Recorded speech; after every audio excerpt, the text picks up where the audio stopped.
Oke, kembali lagi bersama saya Pak Beto dan juga Pak Johnson di dalam acara Kumbang Channel Kumbang Kumpul Kumpul bareng Bareng Yuk. yuk. Dan kita ada di segmen Indonesia bagian kedua, tentunya di dalam acara Bincang-Bincang. Dan hari ini kita akan bicara tentang bagaimana sudah ada banyak daerah ya di sekitar Makau yang sudah mulai akan meng-cancel atau meniadakan karantinanya, Pak Johnson. Iya, Dimulai dengan Hong Kong besok, jadi besok. mulai besok sudah nggak ada karantina ya. Sangat excited sekali ya.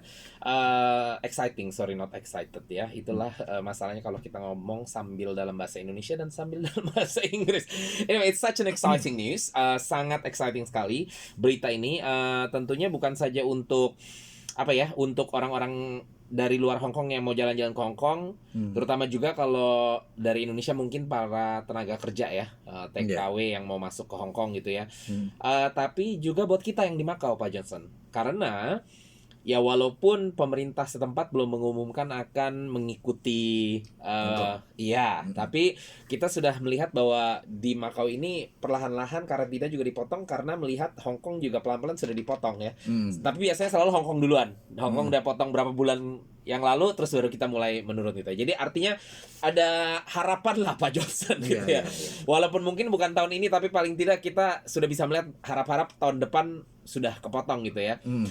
Kalau menurut Pak Johnson, saat ini nih harusnya Macau sudah mulai mempersiapkan diri untuk potong karantinanya atau enggak? Menurut aku bukan Macau nggak mau. Nah, dia mau lihat atasannya Cina. Oh iya. Iya. Iya memang sih, tapi kan Iya. kayak Hong Kong kan juga Tapi tetap dengernya itu paling lambat November. November ini. Iya, bukan Macau nggak ada karantina, tapi dari Cina diizinkan turis itu masuk ke Macau balik masuk, ya. Iya. Benar. Nah, misalnya kalau turisnya masuk ke Macau dikarantina mana mungkin. Iya benar. Iya. Nggak, tapi kalau buat Pak Johnson secara pribadi, Iya. ya, pandangan Pak Johnson lebih baik Macau karantinanya ditiadakan apa enggak gitu loh? Ya tidak loh. Ditiadakan gitu. Iya. Kenapa? Kalau terus begini, ekonominya Macau nggak bisa maju. Iya, tapi kan Macau sebenarnya ekonominya tuh bersandar banyak kepada turis-turis dari dataran Tiongkok. Iya. Gitu. Jadi sebenarnya kalau kan dari dataran Tiongkok hampir semuanya boleh masuk Macau tanpa karantina, kecuali mereka datang dari daerah yang resiko tinggi, gitu loh. Jadi pada hakikatnya yang penting selama dari dataran Tiongkok sudah kirim turis kembali ke Macau, ya Macau nggak buka untuk yang lainnya juga tetap bisa berjalan gitu loh ekonominya. Iya, betul. Ya kan? Iya. Tapi tetap masih banyak orang-orang di Macau yang mau atau minta untuk karantina dibuka. Kalau dari cara pandang saya sih kayaknya mungkin karena ya walaupun kita turis datang dari dataran Tiongkok, jadi itu yang membeli servis atau produk kita lah gitu ya.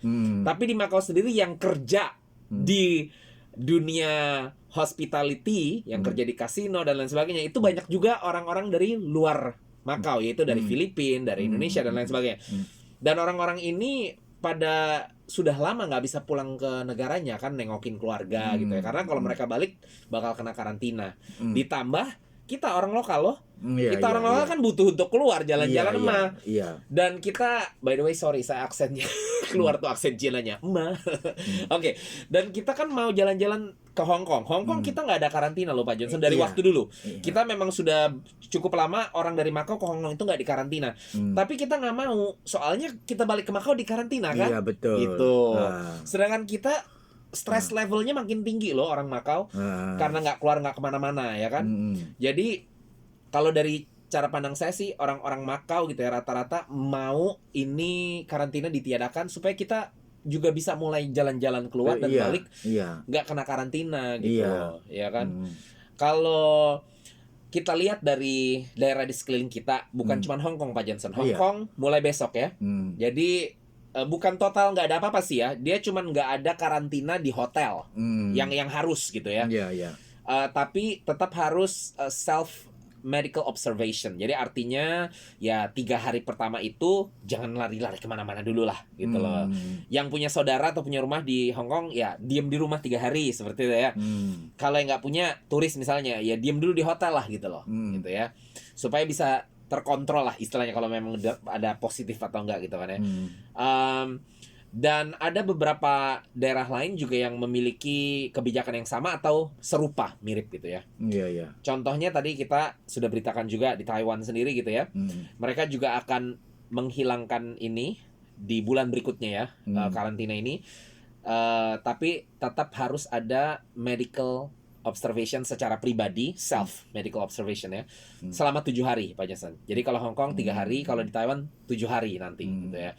Tapi nggak ada yang mandatory, nggak ada yang harus di hotel, harus bayar kayak gitu. Jadi kalau punya rumah atau punya kenalan ya udah lo diem di rumah gitu ya.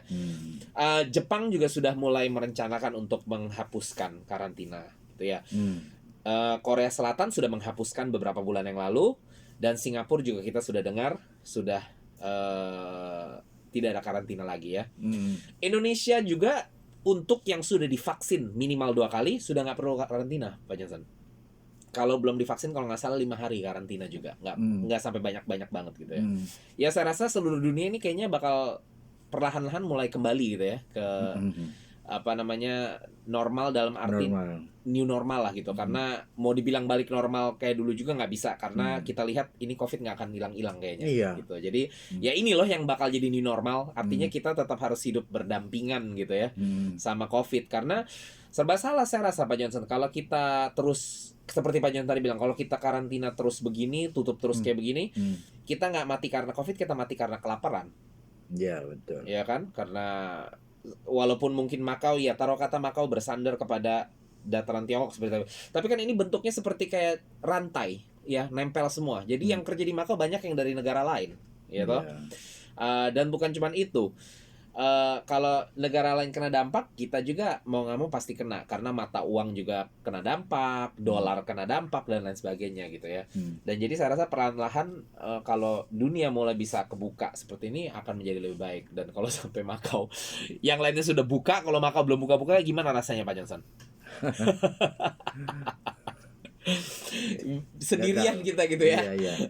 Tapi nggak sih, saya dengar-dengar katanya, ini dengar-dengar aja katanya pasti tahun depan bakal kebuka gitu.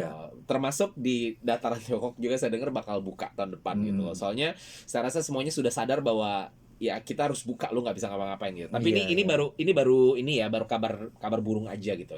Yang jelas Hong Kong yang sudah pasti mulai besok sudah nggak perlu lagi karantina, wajib karantina nggak perlu, baik bagi pendatang yang untuk bekerja atau pendatang yang untuk pariwisata ya. Jadi ayo yang dari Indonesia yang mau datang, mari silakan datang ke Hong Kong. Tapi jangan lupa ya, ke Makau masih belum bisa masuk gitu. Oke lah, kita akan ngobrol-ngobrol minggu depan tentang subsidi dari pemerintah dikasih lagi. Kali ini nggak ada diskon atau nggak ada apa gitu. Cuma 8.000 full ya. 8.000 ya full. Kan kalau kemarin kan 5.000 tambah 3.000 diskon. Yang lama itu tambah 3.000 itu pakainya gimana? Diskon. Iya. Kalau sekarang 8.000 total, tapi jadinya kita cuma maksimum bisa pakai 300 per hari. Iya, betul. Iya, tapi kita akan ngobrol-ngobrol lebih lanjut lagi minggu yang akan datang. Kita bahas lebih lanjut lagi, karena itu topik yang cukup panjang juga Pak Johnson ya, dan nggak habis-habis gitu. Tapi kita juga harus hati-hati, karena kalau terus-terusan kayak gitu, nah sekali lagi balik lagi ke ekonomi kan, takut ada dampak yang tidak kita inginkan seperti itu ya. Ini saya kemarin baru selesai staycation dari pemerintah. Untuk yang tidak tahu, di Indonesia di Makau ini kalau pemegang kartu penduduk Makau bisa dapat subsidi staycation ya dari pemerintah setiap tahunnya. Ya semenjak ada COVID lah gitu ya. Dan kita baru ada staycation dengan keluarga, kita pakai dari pemerintah. Pak Johnson tahu kan? Satu kartu bisa dipotong $200 kalau nginep di hotel. Belum tahu. Nggak tahu. Ini udah berjalan 3 tahun loh Pak Johnson. Jadi kita kemarin nginep loh sama-sama satu keluarga besar. Satu kamar boleh pakai maksimum 2 kartu ID. Jadi satu ID itu dipotong harganya, jadi dipotong 200. Jadi misalnya hotelnya kamarnya harga 500, kalau ada 2 orang yang tinggal di itu kamar, pakai ID-nya dipotong 400, bayarnya cuma 100 jadinya. Bayarnya cuma berapa? 100 jadinya. 100. Iya, itu pakai Pak Johnson harus pergi ke travel agent karena cuma boleh book dari travel agent, nanti mereka yang jelaskan. Karena masing-masing hotel tuh berbeda gitu. Kalau cuma pegang satu ID card gimana? Ya dipotong cuma 200 loh. Oh. Tapi kan ada beberapa hotel yang nggak mahal-mahal banget gitu. Oh, Itu iya. harus ke travel agent gitu loh. Travel agent. Ya. Dan apa namanya? Jadi kita habis staycation seperti itu, dan kok mau ngomong apa jadi lupa saya Pak Johnson. Kestak dengan staycation. Ya udahlah, karena waktunya udah nggak ada, ntar kita lanjut lagi minggu yang akan datang lah ya. Oke. Yang jelas pokoknya ya kita sekarang mau fokus kepada ini aja, karantina yang sudah mulai terbuka nih di mana-mana, tapi Makau belum nih. Tapi tetap bersyukur sih, at least kita sudah 7 hari gitu loh Pak. Ya kan? Cuman ya buat kita keluar masih belum lah, karena 7 hari kali 700 Pak, 4.900. Iya. Iya kan, itu satu orang loh Pak. Iya. Saya kalau seandainya pergi dengan anak istri nih, Iya. ya Maka memang mari- istrinya nggak bayar ekstra banyak, Nah. bayar 200, ekstranya tambahan orangnya satunya 200. Tapi kan saya berdua, jadi berarti saya harus tambah 200 untuk istri, tambah 200 untuk anak per hari. Berarti saya harus keluarin 900 kali 7. Nah, ya kan. Jadi kayaknya benar-benar bisa memang ya. harus tunggu udah nggak ada karantina sama sekali baru bisa keluar gitu ya. Tapi anyway, once again good news karena Hong Kong sudah nggak ada karantina mulai besok, Iya. dan harap-harap Macau akan menyusul dengan cepat ya Pak Johnson ya. Iya. Oke, untuk teman-teman semua di luar dan dalam sana, sekali lagi sampai ketemu minggu yang akan datang di acara Kumbang Channel Kumbang Kumpul bareng Yok. Sampai sana lagu terakhir di dalam acara Kumbang Channel ini, lagu dari Calvin Jeremy dengan judul Berdua. Salam Indonesia, see you guys, bye bye. Bye bye.